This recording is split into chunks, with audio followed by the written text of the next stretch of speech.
Hello बच्चों, आज अपन 12th class की फिजिक्स स्टार्ट कर रहे हैं।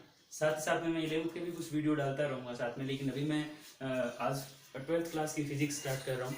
तो 12th क्लास की फिजिक्स में सबसे पहले अपना फर्स्ट चैप्टर है, वो क्या है? इलेक्ट्रोस्टैटिक्स है। इलेक्ट्रोस्टैटिक्स एक बड़ा पार्ट है, इसमें काफ़ी सारे चैप्टर है। इसमें से जो पहला चैप्टर है वो अपन आज पढ़ेंगे, वो है इलेक्ट्रिक चार्ज एंड फील्ड। तो ये अपनी जो फर्स्ट यूनिट है इलेक्ट्रिक चार्ज एंड फील्ड, वो अपन स्टार्ट करेंगे। देखो थोड़ा सा अपने इलेक्ट्रोस्टैटिक्स के बारे में पढ़ लेते हैं। देखो ये बता देता हूँ कि इलेक्ट्रोस्टैटिक्स कहाँ से आया। देखो एक फिजिक्स की बड़ी ब्रांच है इलेक्ट्रो मैग्नेटिज्म, है ना। आप इसके वीडियो भी देख सकते हो, मैंने इलेक्ट्रोमैग्नेटिज्म पे काफ़ी वीडियो बनाए हैं। इसकी इलेक्ट्रोमैग्नेटिज्म को दो पार्ट में डिवाइड किया गया है। एक है आपका इलेक्ट्रोस्टैटिक्स और एक जो अपन आज स्टार्ट करने वाले हैं, और एक है इलेक्ट्रोडायनेमिक्स। तो बच्चों आपने सबने पढ़ा होगा, एकदम इजी सा। देखो इलेक्ट्रोस्टैटिक्स, स्टैटिक्स का मतलब जब कंडीशन रेस्ट में हो तो आपका जो चार्ज है वो क्या होगा। इलेक्ट्रोस्टैटिक्स में क्या होगा? Charge at rest. तो आपका जो भी चार्ज होगा, इस चार्ज की आप बात करोगे, इलेक्ट्रिक चार्ज की अपन बात करेंगे, वो किस में रहेगा? रेस्ट में रहेगा। अगर इलेक्ट्रोडायनेमिक्स की बात करेंगे तो चार्ज कहाँ रहेगा? Charge at motion. तो चार्ज आपका किस में रहेगा? मोशन में। तो बच्चों ये जो इलेक्ट्रिक चार्ज एंड फील्ड की बात कर रहा हूं मैं, ये कोई ऐसी नई यूनिट नहीं है कि ऐसा आपने पहले कभी पढ़ा नहीं है। आप जरूर पढ़ गए हो, आप पहले ही पढ़ के हुए। ग्रेविटेशनल 11th क्लास में आपने पढ़ा होगा। ग्रेविटेशन में क्या होता था? दो मास होते थे, मास के बीच में फोर्सेस लगता था, ग्रेविटेशन फोर्स, है ना। उसकी अपन वैल्यू निकालते थे। अब की बार क्या होगा? चार्ज होगा। कुछ डिसिमिलरिटी है, लेकिन ऐसा नहीं कि आपने पढ़ा। जैसे आपने फॉर्मूला पढ़ा होगा, जो ग्रेविटेशनल फोर्स लगता था, कितना लगता था? G m1 m2 upon R square, है ना। वैसे ही अगर मैं यहाँ पे कूलम्ब्स लॉ का गॉस लॉ के अकॉर्डिंग जो फोर्स लिखेगा वो क्या होगा? K Q1 Q2 upon R square. तो काफी सारी सिमिलरिटी है, डिसिमिलरिटी भी, उसकी भी अपन बात करेंगे, लेकिन वो बात का है, टॉपिक है। तो ये ग्रेविटेशन से काफी मिलता जुलता है, लेकिन ऐसा नहीं कह सकते कि उसके सेम है, वैसा ये, है ना। तो अपन इसकी बात कर रहे थे इलेक्ट्रोस्टैटिक्स में। तो चार्ज आपका रहेगा किसमें? रेस्ट में, और इसमें चार्ज है मोशन। अब देखिए इस इलेक्ट्रोस्टैटिक्स में अपन क्या क्या पढ़ेंगे। चार्ज आपका रेस्ट में रहेगा तो क्या, सिंपल सी बात है। सबसे पहले तो अपन चार्ज के बारे में पढ़ेंगे, है ना। इलेक्ट्रिक फील्ड, गॉस लॉ, है ना, पोटेंशियल, यहां तक कि कैपेसिटर, ये सारे अपन किस में पढ़ेंगे? ये सारे पढ़ेंगे इलेक्ट्रोस्टैटिक्स के पार्ट में। अगर इलेक्ट्रोडायनेमिक्स की बात करूं मैं, तो इलेक्ट्रोडायनेमिक्स में क्या क्या पढ़ेंगे अपन?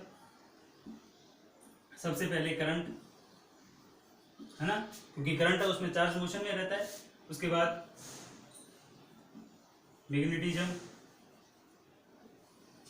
उसके बाद आपका EMI, electromagnetic induction, alternating current, AC, ये सारा क्या है? इलेक्ट्रोडायनेमिक्स के पार्ट है। और उसके बाद अपन अगर 12th की बात की जाए तो इसके बाद और क्या क्या रहेगा आपका? ऑप्टिक्स रहेगा, रे और वेव ऑप्टिक्स। ऑप्टिक्स में रे एंड वेव। देखो NCERT में रे ऑप्टिक्स 11th क्लास में है, लेकिन अगर RBSE की बात करते हो तो रे और वेव दोनों किस में है? 12th क्लास में, 12th स्टैंडर्ड में। उसके बाद आपका जो मॉडर्न फिजिक्स आ जाएगा। मॉडर्न में आपको पता होगा, मॉडर्न में आपको क्या क्या पढ़ना है? एटॉमिक फिजिक्स, न्यूक्लियर, और उसके बाद इलेक्ट्रोमैग्नेटिक वेव, ठीक है। और एक छोटा सा पार्ट किसका है? सेमीकंडक्टर का। तो अगर देखा जाए तो ये कंप्लीट आपका 12th क्लास का सिलेबस है ना। ये 12th क्लास का इतना सिलेबस है। उसको नोट डाउन करना चाहो तो नोट डाउन कर सकते हो।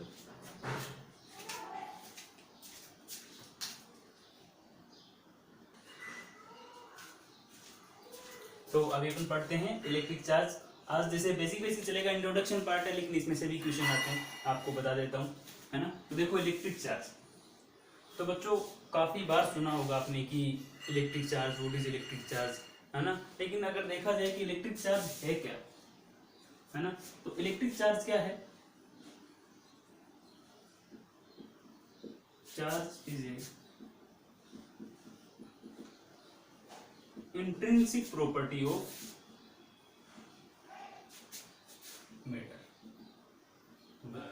आपके दिमाग में आएगा सर ये इंट्रिंसिक प्रॉपर्टी क्या है?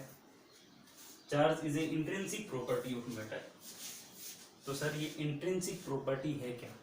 इंट्रिंसिक का मतलब अगर आपको बोल दिया जाए, जैसे सिंपल सी बात बोल दी जाए कि इंट्रिंसिक का मतलब इसके बाद आप उसको और उसके ऊपर स्टडी करना मुश्किल रहता है ना, कि अपने आप में इंडिपेंडेंट है, इसके बाद आप आगे और इसके ऊपर स्टडी नहीं कर पाओगे कि आप चार्ज के बाद आपने आगे, जैसे मास है वो भी एक इंट्रिंसिक प्रॉपर्टी है। अगर मास की बात करूं मैं तो मास भी एक तरीके की इंट्रिंसिक प्रॉपर्टी है कि मास है क्या। अगर आपसे पूछे कि मास है 1 kg या 2 kg, हाफ kg, 100 ग्राम, तो मास है वो एक इंट्रिंसिक प्रॉपर्टी से। चार्ज भी अपना क्या है, एक इंट्रिंसिक प्रॉपर्टी है मैटर की, कि अगर किसी के अंदर अगर आप कहीं पे मास ट्रांसफर कर रहे हो, है ना, तो हो सकता है, या कोई चार्ज ट्रांसफर कर रहे हो तो उसके साथ मास भी ट्रांसफर होगा, है ना। तो मास और तो चार्ज अपन बोल सकते हैं कि मास की तरह ये क्या है, इंट्रिंसिक प्रॉपर्टी है किसी भी मैटर की।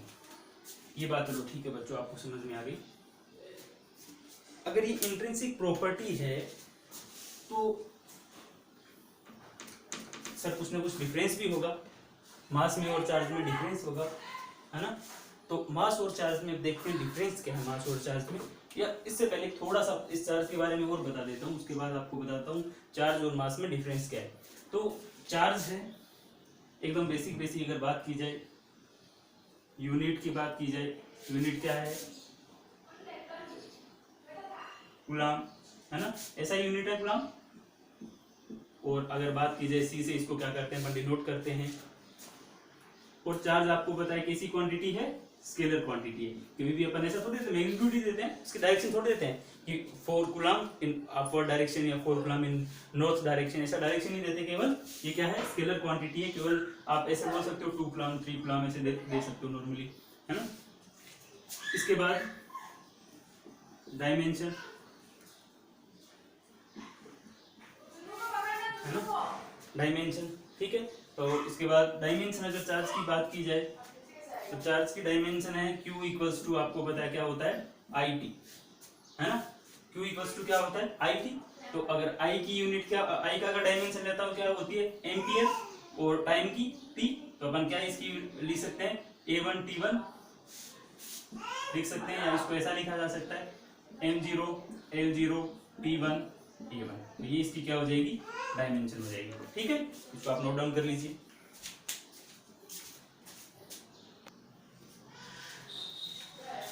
तो अपन ने डायमेंशन देख ली, है ना, ये M0 होगा, L0 होगा और T1 और A1, ये आपने डायमेंशन भी देख ली।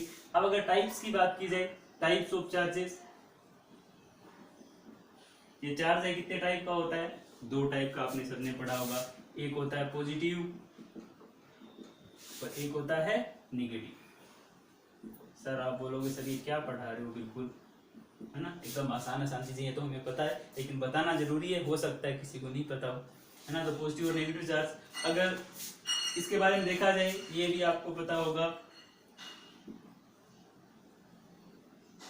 लाइक चार्ज होंगे वो क्या करेंगे, रिपेल करेंगे, क्योंकि अगर पॉजिटिव क्या करेगा, रिपेल करेगा।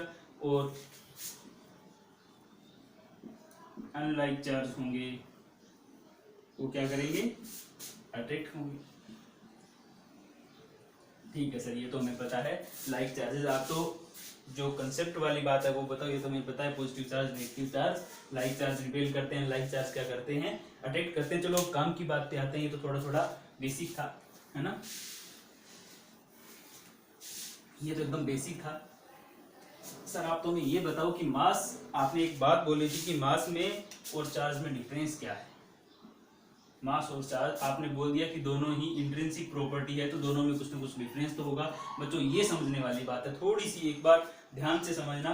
एक बेसिक सा डिफरेंस हम आपको बता दूं, चार्ज है वो 2 टाइप के होते हैं, पॉजिटिव हो सकता है, नेगेटिव हो सकता है ना। लेकिन मास आपने कभी नहीं सुना होगा कि -10 kg, सुना है आपने, हमेशा क्या होगा, पॉजिटिव क्वांटिटी होगी, जो भी होगी, जितनी भी, चाहे 1 ग्राम है, चाहे कितना ही है, 2 ग्राम है, लेकिन है क्या, केवल पॉजिटिव होगा, नेगेटिव नहीं होगा, है ना।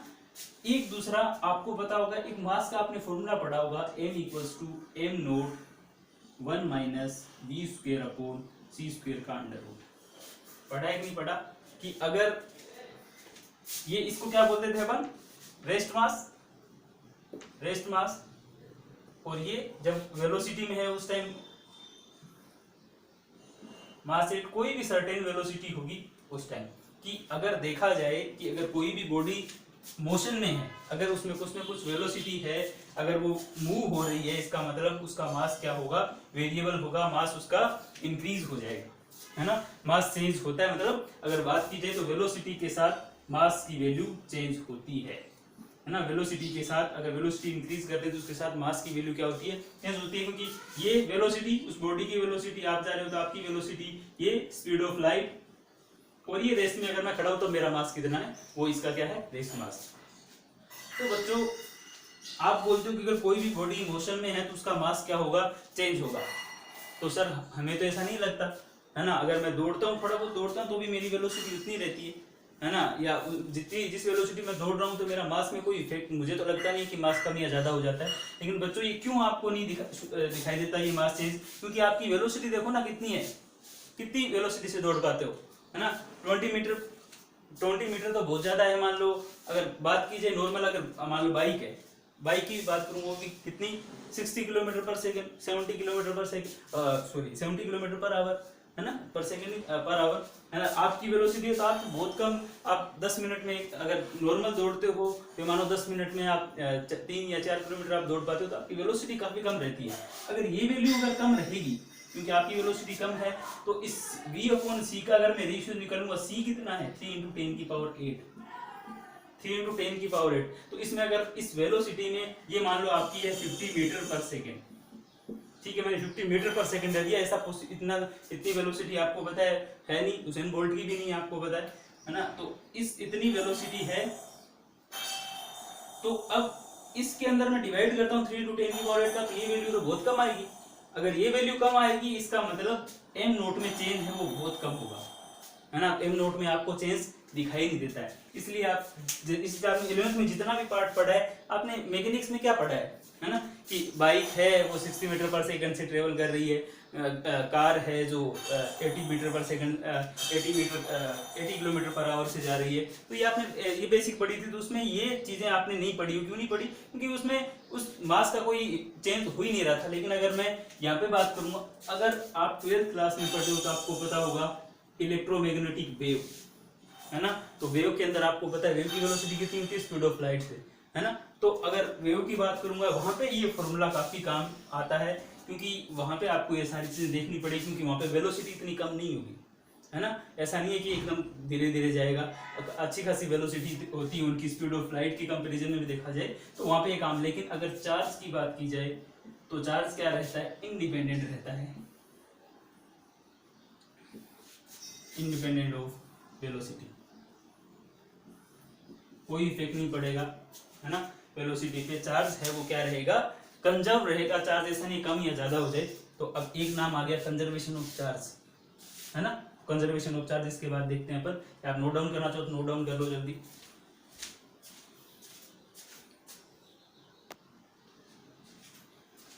तो अपन ने मास में और चार्ज में डिफरेंस देख लिया। अभी देखते हैं इसके बाद एक अच्छा सा टॉपिक, कंजर्वेशन ऑफ चार्ज। आपने कंजर्वेशन ऑफ एनर्जी पढ़ी होगी 11th क्लास में। Energy can neither be created nor be destroyed, it can be transfer from one form to another form, है ना, ये आपने पढ़ा है। वैसे ही कंजर्वेशन ऑफ चार्ज एकदम वैसा ही है। Charge can neither be created nor be destroyed, it can be transformed, है ना। तो अपन क्या करते हैं, बस ट्रांसफर करते हैं चार्ज से एक बॉडी से दूसरी बॉडी में। इसका मतलब अपन क्या बोल सकते हैं, एक बात इससे अपन और बोल सकते हैं कि अगर कोई आइसोलेटेड सिस्टम है, अगर कोई आपके पास आइसोलेटेड सिस्टम है तो चार्ज क्या रहेगा, इसके अंदर कांस्टेंट रहेगा। क्योंकि आइसोलेटेड का मतलब जिसको दिन दुनिया से कोई मतलब नहीं है। आपको कई बार आपने सुना होगा कि आप आइसोलेट होके पढ़ाई करो, है ना। आप अपनी स्टडी आइसोलेट होके करने का मतलब आपको पता ही नहीं कि बाहर क्या चल रहा है, आपके पास मोबाइल भी नहीं है, आप बस आराम से अपने पढ़ाई में हो। वैसे ही अगर आपके पास कोई सिस्टम होगा, ये जैसे आपके पास कोई सिस्टम है ना, इसके अंदर 2-3 टाइप के चार्ज है, 2 कूलम, 4 कूलम, 3 कूलम, है ना, ये इतना है, ठीक है। या ये दो मैं पॉजिटिव ले लेता हूँ, एक नेगेटिव ले लेता हूँ, ठीक है। अगर अब इस सिस्टम को मैं एक बार क्या करता हूँ, डिस्टर्ब करके देखता हूँ, डिस्टर्ब करूंगा, हो सकता है कि ये चार्ज कुछ इधर से उधर ट्रांसफर हो जाए, ना क्रिएट तो हो नहीं सकता, ना डिस्ट्रॉय होगा, तो हो सकता है थोड़ा बहुत चेंज हो जाए। और अगर ये दूसरा सिस्टम आपके पास ऐसा बनता है तो या क्यू लिख दें तो और अच्छा रहेगा, 2Q, है ना, क्योंकि चार्ज है तो चार्ज की यूनिट आपको पता है, गुलाम ऐसा यूनिट, तो क्यू से डिनोट करूंगा तो अच्छा लगेगा थोड़ा सा। तो अगर ये एक 3Q हो जाता है, एक -4Q हो जाता है, अगर आपसे पूछ लिया जाए कि तीसरे चार्ज की वैल्यू बताओ, है ना, कि अब इसकी वैल्यू अपन देखें कितना है, टोटल 4 और 3 7 7 -2 कितना है। अगर इसका नेट चार्ज देखा जाए कितना है, 5Q, और इसका देखा जाए कि अब तीसरा जो चार्ज होगा वो कितना होगा, 3 - 4 -1, है ना, तो एक तीसरा चार्ज होगा कितना होगा, 6Q होगा, है ना, तो 6 और 3 9 - 4 कितना हो गया, 5Q। तो भैया अपन क्या बोल सकते हैं कि नेट चार्ज Q है, Q1 + Q2 + Q3, जितने भी होंगे Q1 वो क्या रहेगा, कांस्टेंट रहेगा। तो यही है आपका भैया कंजर्वेशन ऑफ चार्ज, ठीक है, बिल्कुल आसान है, कुछ भी नहीं है। अब देखो तो चार्ज, टोटल चार्ज जब कांस्टेंट रहेगा, आप ना उसे क्रिएट कर सकते हो, ना आप उसे डिस्ट्रॉय कर सकते हो। ठीक है सर, समझ में आ गया, समझ में आ गया तो आप नोट डाउन कर लीजिए। उसके बाद अपन आगे नेक्स्ट टॉपिक पढ़ते हैं। कौन सा टॉपिक पढ़ते हैं, क्वांटिजाइजेशन ऑफ चार्ज।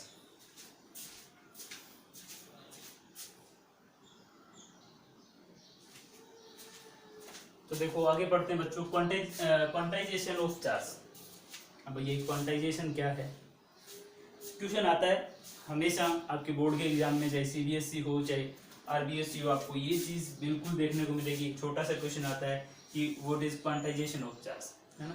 देखो क्वांटाइजेशन का मतलब, आपने एक क्वांटा पढ़ा था, पहले ही पढ़ा था, है ना, क्वांटा पढ़ा था कि जो एक फोटोन होता था, है ना, ये उससे रिलेटेड नहीं है, लेकिन मैं थोड़ा सा एक्सप्लेन आपको याद है उस हिसाब से बता दूंगा, आपको थोड़ा कंसेप्ट समझ में आ जाए, है ना। अपन क्वांटा किसको बोलते थे, क्वांटा बोलते थे फोटोन होता था जिसकी एनर्जी फिक्स होती थी कि E = hν, इतनी एनर्जी के, जो एनर्जी की सबसे छोटी यूनिट बोल सकते हैं कि फोटोन थी, है ना, और छोटे छोटे फोटोन के रूप में एनर्जी क्या होती थी, ट्रांसफर होती थी, उनको अपन क्वांटा बोलते थे।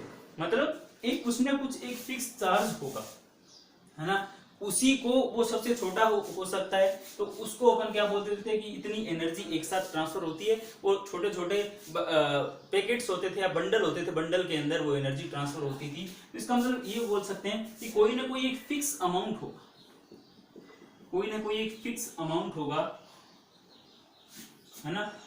तो उस फिक्स अमाउंट को ही अपन क्या बोल सकते हैं, अगर चार्ज की बात करें तो उस फिक्स अमाउंट के चार्ज को ही अपन बोल सकते हैं क्वांटिजाइजेशन ऑफ चार्ज। इसका मतलब एक मिनिमम, जैसे मैं बात करूं, इसका फॉर्मूला Q = क्या होता है, Ne +। इसका मतलब वो जो मिनिमम फिक्स अमाउंट का चार्ज है वो कितना है, इलेक्ट्रॉन के चार्ज के बराबर 1.6 × 10⁻⁹ कूलम। तो अगर आपको चार्ज मिलेगा, अगर आपके पास चार्ज है, तो इस फिक्स अमाउंट का इस इलेक्ट्रॉन के चार्ज का इंटीग्रल मल्टीपल होगा बच्चों। बस आपको ये बात ध्यान में रखनी है, क्या होगा, ये जो फिक्स अमाउंट है आपके पास, उसका इंटीग्रल मल्टीपल होगा।